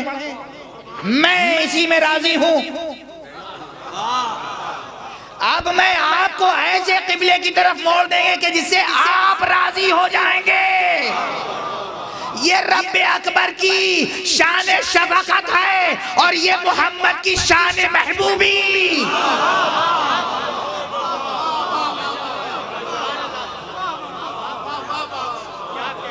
جبکہ کہا بھی نہیں محمد نے، دعا نہیں، پروردگار میں یہودیوں کے قبلے کی طرف رخ کر کے نماز نہیں پڑھنا چاہتا، پروردگار میں بیت المقدس کی طرف رخ کر کے نماز نہیں پڑھنا چاہتا، پروردگار میں کعبے کی طرف، کعبے کو میرے لیے قبلہ بنا دے. پیغمبر نے کہا نہیں، مگر وہ رب ہے. انہوں نے اٹھا کے چہرہ اسے دیکھا اور اس نے ان کے دل کی تمنا کو دیکھ لیا.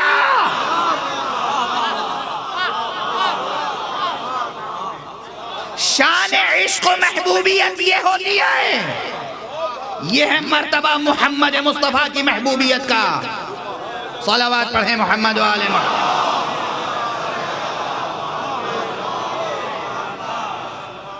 آپ راضی ہو جائیں گے. آپ بدل دیجئے، جی چاہے بدل دیجئے ترجمہ. صیغہ یہی ترضاہا، ارضاہا نہیں. الف کی جگہ تے کی جگہ الف رکھ دیجیے، میں اس سے راضی ہو جاؤں گا، ترضا، تم مجھ سے راضی ہو جاؤ، تم مجھ سے راضی ہو جاؤ. یعنی کعبے کو قبلہ بنایا رضائے محمد کے لیے. دیکھا محمد مصطفیٰ کا معراج کمال، مرتبہ دیکھا. لوگ کہتے ہیں کہ نعتوں میں مبالغہ بہت کرتے ہیں لوگ. ایک صاحب نے مقالہ لکھا کہ محمد مصطفیٰ کو محبوب خدا نہیں کہنا چاہیے. جی مقالہ چھپا ہوا موجود ہے. کیا کیا باذوق لوگ ہیں. ایسے مقالے پڑھ کے میرا بلڈ پریشر جو ہے وہ ڈسٹرب ہو جاتا ہے. کمزوری ہے میری. پیغمبر کو محبوب خدا نہ کہیے. چھپا ہوا مقالہ ہے ایک پی ایچ ڈی ڈاکٹر کا. پی ایچ ڈی ہیں، ڈاکٹر ہیں، دانشور ہیں. اب ایسے ہی دانشوروں پہ مجھے دانشور کے کلمے کی سندھی وکچھید کی ضرورت پڑ جاتی ہے. ارے بھائی ہندی ویاکرن کی یہ ایک اصطلاح ہے، ہندی گرامر کا ایک لفظ ہے. یعنی فک کے اضافت کو توڑ کے دیکھتے ہیں کہ یہ لفظ ایک ہے یا دو لفظوں سے مل کے بنا ہے. دانشور ایک لفظ نہیں ہے، دانش ایک لفظ ہے. اس میں واو رے لگا دیا ور ہو گیا. بالکل اسی طرح جیسے جانور ہے.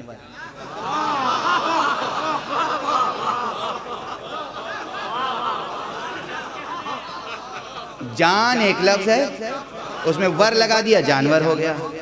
ہنر ایک لفظ ہے، اس میں ور لگا دیا ہنر ور ہو گیا. سخن ایک لفظ ہے، اس میں ور لگا دیا سخن ور ہو گیا. میں گرامر سمجھا رہا ہوں، اہانت نہیں کر رہا ہوں. میں کسی دانشور کی اہانت نہیں کر رہا ہوں. دانش میں ور لگا دیا تو وہ دانشور ہو گیا.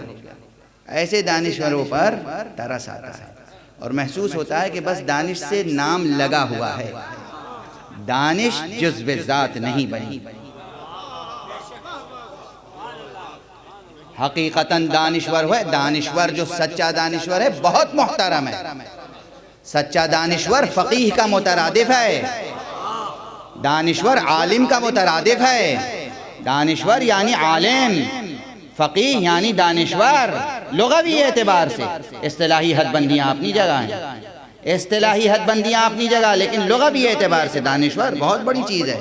مگر جب ایسی باتیں کرنے لگے تو دانشور کے اندر سے جانور پیدا ہوتا ہے.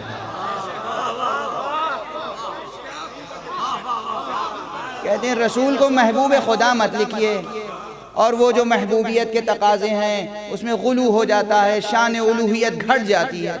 شان الوہیت گویا ناپ لی ہے کہ گھٹ جاتی ہے.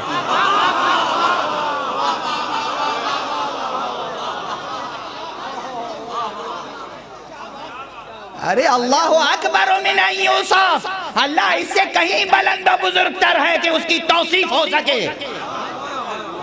وہ گھٹ ہی نہیں سکتا چاہے اس کے بندے جتنے بڑھ جائیں، جتنے بڑھ جائیں اس کے بندے، اس سے اس کی بڑائی کا اندازہ ہوتا ہے. یہ اس کی شان رحمت ہے، اس کی کبریائی کی ایک پر شفقت ادا ہے. یہ کہ اس نے کہا کہ مصطفیٰ تمہارا دل چاہتا ہے کہ کعبہ قبلہ ہو جائے، میں بنائے دیتا ہوں.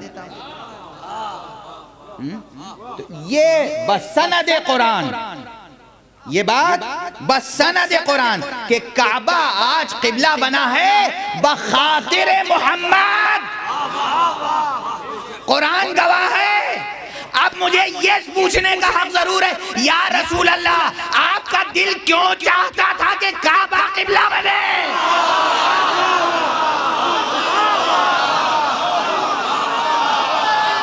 اتنا پوچھنے کا حق ہے نا آقا. ارے مکے نے بڑی اذیتیں دی، مکے نے آپ کو جینے نہ دیا. آقا صحن حرم میں آپ کے اوپر حالت نماز میں خس و خاشاک ڈالا گیا، بے ادبی کی گئی، خانہ کعبہ میں بت رکھے ہوئے تھے.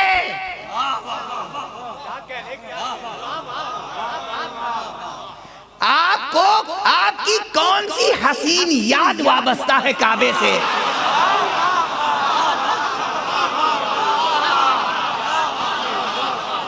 آقا وہ کون سی حسین یاد ہے جو کعبے سے جڑی ہوئی ہے، جو دل میں چھپی ہوئی ہے، جسے کوئی سمجھ نہیں پا رہا ہے سوائے اس کے؟ اب میں کیا کروں؟ ایک ہی موقع ہے جب محمد مسکرائے ہیں، ایک ہی موقع ہے جب محمد کعبے کے سامنے کھڑے ہو کے مسکرائے ہیں، جب دروازہ کھلا ہے 3 دن کے بعد اور بنت اسد علی کو لے کے نکلی، علی نے بند آنکھیں کھولی، محمد عربی کو دیکھا، ادھر بچہ مسکرایا، ادھر مصطفیٰ مسکرائے، مسکرا کے ہاتھ بڑھایا، بچہ ہمک کے آغوش محمد میں آیا اور کہا اشہدو ان لا الہ الا اللہ واشہدو ان محمد رسول اللہ۔ مصطفیٰ کھل کے گلاب بن گیا۔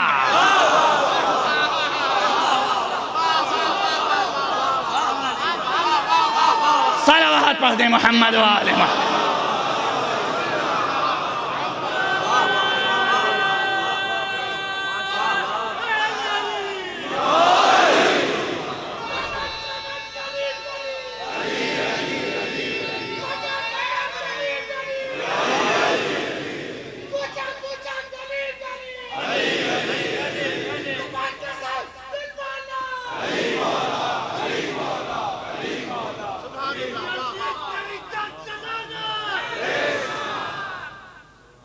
میری تقریر آگے بڑھنے دیں۔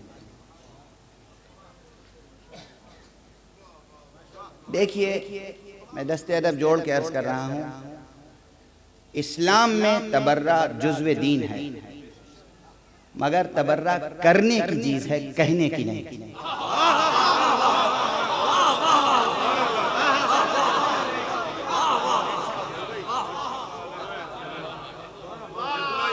تبرہ کرنے کی چیز ہے، برائی سے بچو، بروں سے بچو، برائی سے الگ رہو، بروں سے الگ رہو، برائی سے نفرت کرو، بروں سے اگر اصلاح کے قابل ہیں تو ہمدردی کرو، اصلاح کے قابل نہ ہو تو نفرت کرو، اس سے تم بچے رہو گے برائیوں سے۔ لا الہ الا اللہ کی بنیاد تبرے پر ہے، لا الہ تبرہ ہے، باطل خداؤں کا انکار، الا اللہ تولا ہے۔ لیکن مزاج آپ ایسا بنائیں، کل جو میں عرض کر رہا تھا یا پرسوں کی تقریر میں کہ اذان میں کتنی بار لا الہ ہے؟ 2 بار، اور اس کے بعد جتنے جملے ہیں نیکیوں کی طرف بلاؤ، اچھے اچھے اسلوب سے، اچھے طریقے سے، بہترین حی علی الصلاح، حی علی الفلاح، حی علی خیر العمل، حی علی الصلاح بھی پکارنا ہے، حی علی الفلاح بھی پکارنا ہے، حی علی خیر العمل بھی پکارنا ہے۔ ایک جملے پہ اکتفا نہیں کی۔ مزاج بنائیں، دست ادب جوڑ کے عرض کر رہا ہوں، مزاج بنائیں، وہ مزاج جو مزاج مشیت کے مطابق ہے، وہ مزاج جسے آقا خوش ہوں، وہ مزاج جسے دین محمد اور مذہب آل محمد کو فائدہ پہنچے۔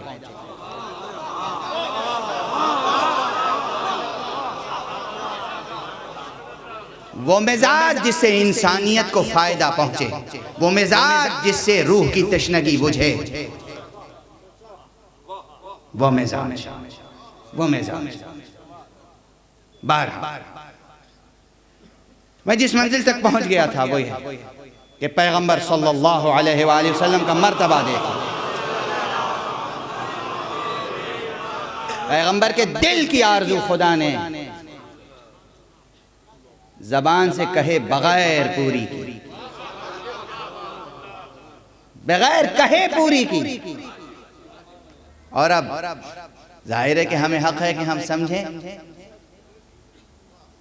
کہ پیغمبر کے دل میں آرزو کیوں تھی، کیا تھی، کس لیے تھی، وہ کون سی حسین یاد وابستہ تھی جو کعبے سے وابستہ تھی۔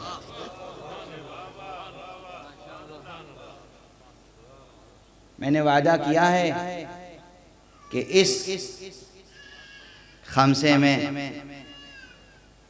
بندگی، معراج بندگی اور حقیقت معراج نبوی پہ گفتگو ہوگی۔ آج جو آیت پڑھی میں نے وہ بھی وہی آیت ہے جو معراج و اسراء سے متعلق ہے، لیکن آج تو میں نے ترجمہ بھی نہیں کیا اور گفتگو آگے بڑھتی رہی، اس لیے آج کی پوری گفتگو تمہید ہے۔ لیکن آج بھی یہ نہیں کہ میں نے معراج کا مضمون چھیڑا نہ۔ پہلی بات تو یہ ہے کہ ہمارا معراج، ہمارے لیے معراج ذکر ہے، ذکر مصطفیٰ۔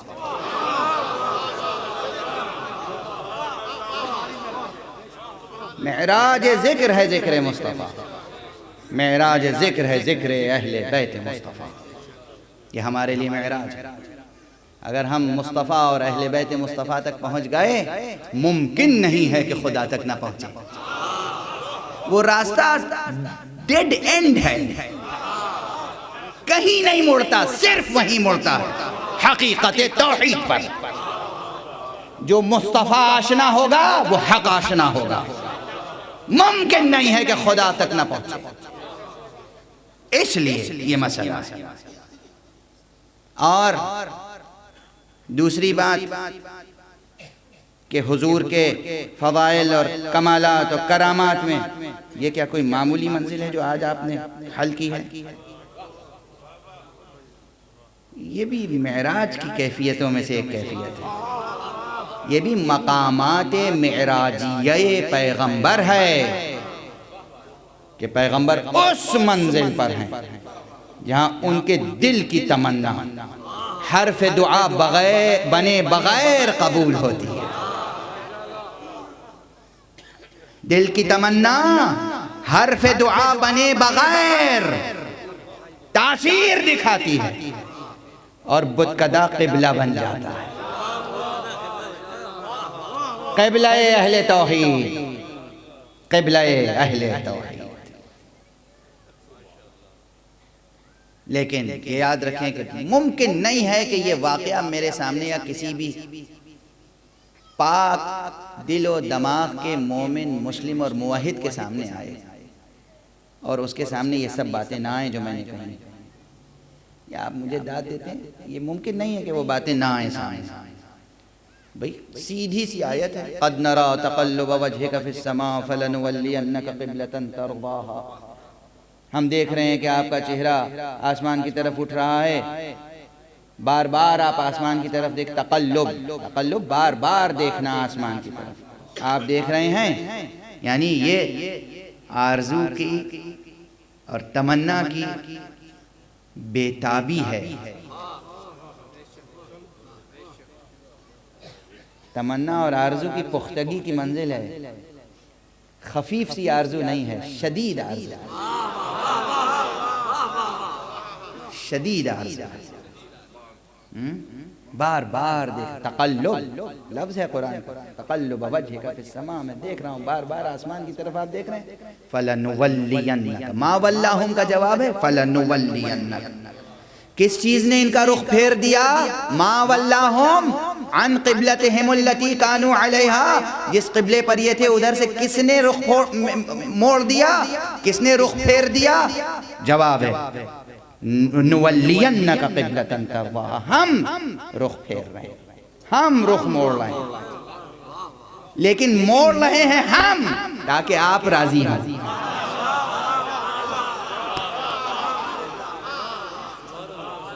رخ ہم موڑ رہے ہیں تاکہ راضی آپ ہو جائیں۔ اور بس جو اس دنیا میں مصطفیٰ کی اتنی رضا کا خیال رکھے، وہ اپنے مصطفیٰ کا اس دنیا میں کتنا خیال رکھے گا؟ جو بت کدے کو قبلہ بنا دے فرزندان توحید کے لیے، وہ پیغمبر اگر کسی کی شفاعت کرے گا تو کیا شفاعت قبول نہ ہوگی؟ اور وہ پیغمبر اگر اعلان کر دے کہ حق پہ شفاعت، میرے رب نے حق شفاعت میرے حسین کو دے دیا،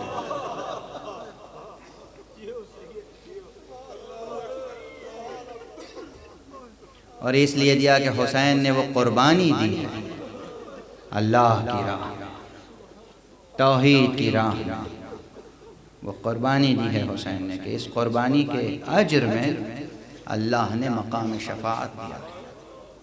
ہاں یہاں پر شفاعت کی تفسیر کر دوں، مجھے مصائب کے 2-3 جملے کہنے ہیں، مگر شفاعت کے معنی 2 ہیں، ایک ہے شفاعت فی الدنیا، ایک ہے شفاعت فی الآخرہ۔ حسین شفیع ہیں، اس کائنات کے سب سے بڑے شفیع ہیں حسین، یہ مبالغہ نہیں ہے، محمد عربی کے بعد کائنات کے سب سے بڑے شفیع حسین ہیں۔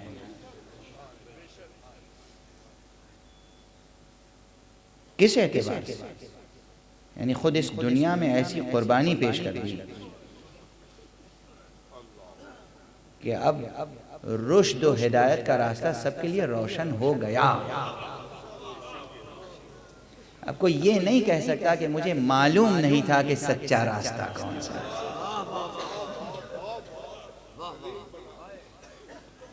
کوئی دنیا میں کوئی خدا کی قسم کوئی یہ نہیں کہہ سکتا کربلا کے بعد کہ ہمیں معلوم نہیں تھا سچا راستہ کون سا ہے۔ سچا راستہ وہی ہے جس پر چل کے حسین نے قربانی دی ہے، وہ سچا راستہ، وہی سچا راستہ۔ تو یہ شفاعت ہے ساری امت کے لیے، سارے انسانوں کے لیے، کہ حسین کے حوالے سے حق پہچانا چاہے۔ اچھا، جس کی ذات کے حوالے سے حق اس دنیا میں پہچانا جائے، کیا اس کو اتنا اعزاز اللہ نہیں عطا کرے گا کہ اس کے حوالے سے آخرت میں جنت عطا کی جائے؟ خدا کی قسم، حسین کے بغیر جنت نہیں مل سکتی۔ حسین سید شباب اہل جنت ہے، اور اسی لیے تو حسین کو اللہ نے کیسا مالک جنت بنایا ہے، کیسا حق تصرف عطا کیا۔ شب عاشور جب جابازوں کا امتحان لے لیا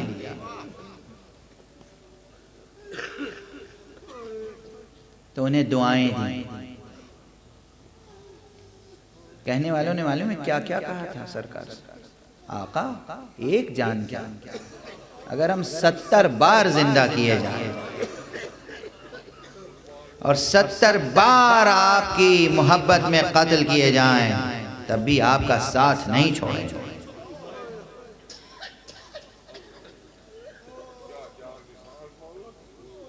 عزیزو، بزرگوں سے ایک روایت چلی آ رہی ہے اصحاب حسینی کی جانثاری کے حوالے سے۔ اصحاب حسین کو پہچان سکتے ہیں آپ؟ روایت تو بعد میں عرض کروں گا۔ دیکھیے نا، ایک اصحاب حضرت عیسیٰ تھے جن کے متعلق 12 اصحاب، خود حضرت عیسیٰ نے کہا تھا کہ صبح ہوتے ہوتے تم سب ہمارا انکار کر دو گے۔ ایک انصار حسین جن کے لیے حسین فرما رہے ہیں کہ ایسے اصحاب و انصار نہ میرے دادا کو ملے، نہ میرے بابا کو ملے، نہ میرے بھائی حسن مجتبیٰ کو ملے۔ اصحاب حسینی یہ نہ اصحاب عیسیٰ ان کا مقابلہ کر سکتے ہیں، نہ اصحاب ختمی مرتبت ان کا مقابلہ کر سکتے ہیں، نہ اصحاب علی مرتضیٰ ان کا مقابلہ کر سکتے ہیں، نہ اصحاب حسن مجتبیٰ، نہ اصحاب کہف ان کا مقابلہ کر سکتے ہیں۔ اصحاب حسین، اصحاب حسین، ان کی جانثاری کا یہ انداز تھا جو روایت میں ذکر کرنا چاہتا تھا کہ بزرگوں سے چلی آ رہی ہے کہ شب عاشور سرکار سید الشہداء اپنی بہن کے خیمے میں تھوڑی دیر کے لیے تشریف لے گئے، اور خیمے کے باہر حراست پہرے کے لیے، حراست کے لیے کچھ اصحاب کھڑے تھے۔ بہن نے بھائی سے پوچھا، بھیا یہ جو رہ گئے ہیں ان پہ بھروسہ ہے؟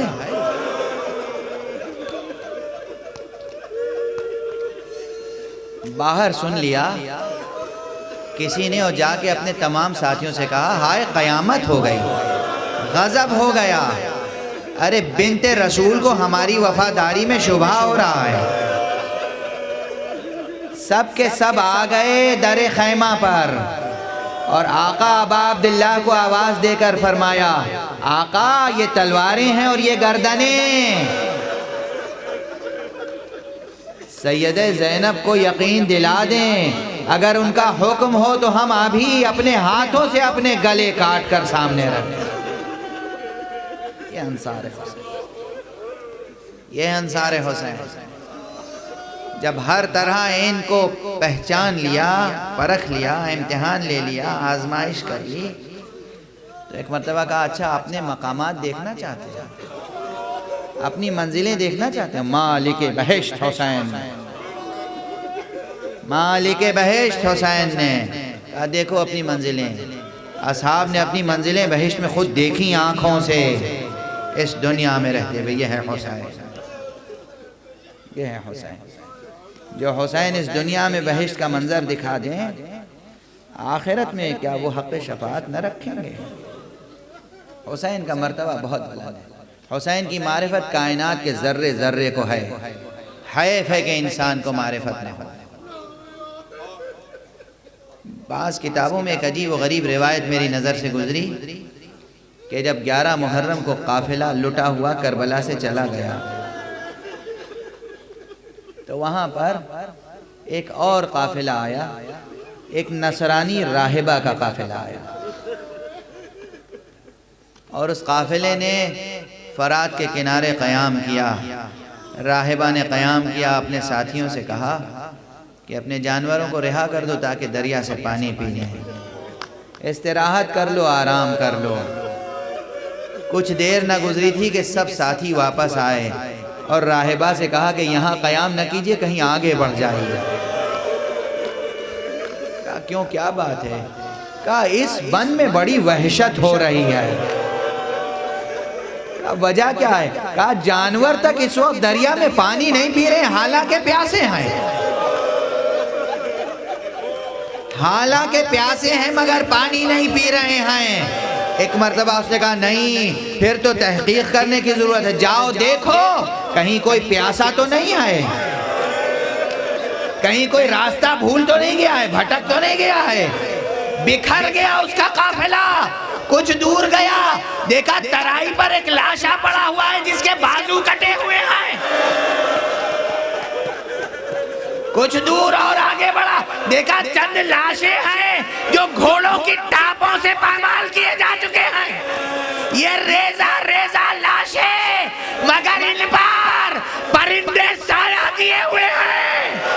کچھ پرندے ہیں جو پر پھیلائے ہوئے ہیں، کچھ پرندے ہیں جو فرات میں جاتے ہیں، اپنی منقاروں میں پانی لاتے ہیں، اور کٹے ہوئے گلے پر قطرہ قطرہ پانی ٹپکا رہے ہیں۔ وہ سر و سینہ پیٹتے ہوئے آئے اور آنے کے بعد کہا ایسا لگتا ہے اس بن میں سلیمان کا لاشا پڑا ہوا ہے۔ اس نے کہا خبر